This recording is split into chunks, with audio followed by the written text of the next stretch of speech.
क्या हिंदुस्तान की foreign policy का लक्ष्य अदानी जी को और अमीर बनाने का है?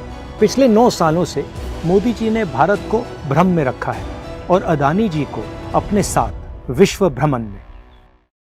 मेरे प्यारे देशवासियों, मैंने संसद में सरकार से कुछ आसान से सवाल पूछे थे। सबूत के साथ मैंने हमारे देश की फॉरेन पॉलिसी या कह लीजिए अदानी जी की बिजनेस एक्सपेंशन पॉलिसी पर कुछ सवाल पूछे। सरकार ने एक भी जवाब नहीं दिया। चलिए मैं सारे सवाल फिर से दोहरा देता हूँ। उम्मीद है कि इस बार सभी देशवासियों को जवाब मिल जाएगा। कितनी विदेश यात्राओं में अदानी जी पीएम के साथ गए? कितने देशों में पीएम के ऑफिशियल टूर के बाद अदानी जी वहां गए? और कितने देशों में पीएम जाने के बाद वहां अदानी जी ने बिजनेस डील साइन की? अगस्त 2013 में क्वींसलैंड ऑस्ट्रेलिया के डिप्टी प्रीमियर के नेतृत्व में एक डेलीगेशन ने गौतम अडानी के मौजूदगी में नरेंद्र मोदी से मुलाकात की। मई 2014 में अडानी को ऑस्ट्रेलिया में $15.5 बिलियन का कोल और रेल प्रोजेक्ट मिल गया। नवंबर 2014 में गौतम अडानी प्रधानमंत्री नरेंद्र मोदी के साथ G20 समिट के लिए ऑस्ट्रेलिया गए। इस ट्रिप में गौतम अडानी और SBI चेयरमैन अरुंधति भट्टाचार्य ने SBI की ओर से अडानी को कार्माइकल माइन अक्वायर करने के लिए $1 बिलियन के लोन के लिए एक MOU पर साइन किए। अब सवाल ये उठता है कि इन बैंकों में रखे हुए पैसे जो आपके पैसे हैं, उनको खतरे में कौन डाल रहा है? उन बैंकों पर कौन ये प्रेशर बना रहा है? जून 2015 में प्रधानमंत्री मोदी अपने पहले बांग्लादेश दौरे पर गए।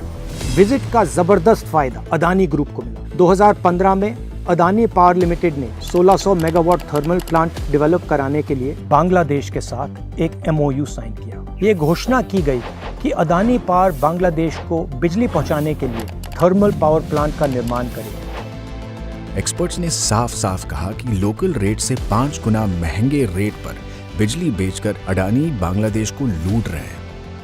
क्या हिंदुस्तान की फॉरेन पॉलिसी का लक्ष्य अदानी जी को और अमीर बनाने का है?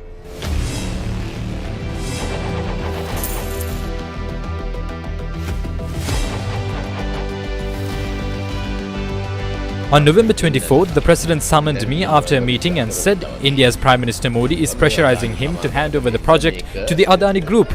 पब्लिक हियरिंग शुक्रवार को हुई। संसद में इलेक्ट्रिसिटी एक्ट 1989 में संशोधन पास करने के ठीक एक दिन बाद इस संशोधन के जरिए कॉम्पिटिटिव बिडिंग का नियम ही खत्म कर दिया गया। मुख्य विपक्ष का दावा है कि संशोधन सिर्फ इसीलिए किया गया ताकि अडानी की अवैध डील वैध घोषित हो जाए। और फिर वही हुआ जो हर बार होता है, श्रीलंका के इस ऑफिसर को इस्तीफा देना पड़ा। क्या ये बात सही है कि पीएमओ ने अदानी ग्रुप के फायदे के लिए पड़ोसी देशों को कॉन्ट्रैक्ट देने के लिए मजबूर किया? मार्च 2016 में अडानी ने अनमैन्ड एयरक्राफ्ट सिस्टम्स की फील्ड में इजरायल की कंपनी एल्बिट आई स्टार और एक भारतीय company alpha design technologies private limited के साथ स्टेटमेंट ऑफ इंटेंट करार किया। इस करार का ऐसा जादू चला कि एल्बिट सिस्टम्स को भारत के रक्षा मंत्रालय ने Mi-17 हेलीकॉप्टरों को मेंटेन और अपग्रेड करने के लिए $110 मिलियन का ठेका दे डाला। 2017 में पीएम मोदी इजरायल गए। डिफेंस प्रोडक्ट्स में जॉइंट डेवलपमेंट एंड कोऑपरेशन की घोषणा की और इसके अगले ही साल अदानी ग्रुप को अल्फा डिजाइन टेक्नोलॉजी लिमिटेड में 26% हिस्सेदारी मिल गई। भारत में HAL और भारत डायनामिक्स जैसी कंपनियां कटिंग एज ड्रोन बनाती हैं, मगर इसके बावजूद अदानी ग्रुप को ही ड्रोन डेवलपमेंट और मैन्युफैक्चरिंग के लिए कॉन्ट्रैक्ट्स क्यों दिए गए? सवाल अब भी वही है, क्या ये भारत की फॉरेन पॉलिसी है या अडानी के बिजनेस को दुनिया भर में बढ़ाने की पॉलिसी है? अब जापान हो या स्वीडन, मलेशिया हो या Iran, Mozambique, Oman, Myanmar, Vietnam, चाहे चाइना हो या फिर पाकिस्तान, देश कोई भी हो, रेस अगर डील पाने की है तो उसमें अडानी एंटरप्राइज की जीत पक्की है। पिछले 9 सालों से मोदी जी ने भारत को भ्रम में रखा है और अदानी जी को अपने साथ विश्व भ्रमण में।